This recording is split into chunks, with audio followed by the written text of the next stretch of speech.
தரப்புறந்து ஓடுற மாதிரி ஏமாத்தல் போலித்தனம் தங்களை தானே ஏமாற்றுகின்ற கூட்டம் இங்கதான் இருக்கு.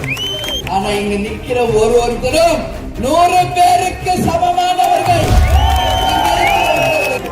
நம்ம கூட இருக்கிற துரோகத்தை பார்த்துட்டோம், இப்ப நம்ம கூட இருக்கிற விசுவாசத்தை நான் பார்க்கிறேன்.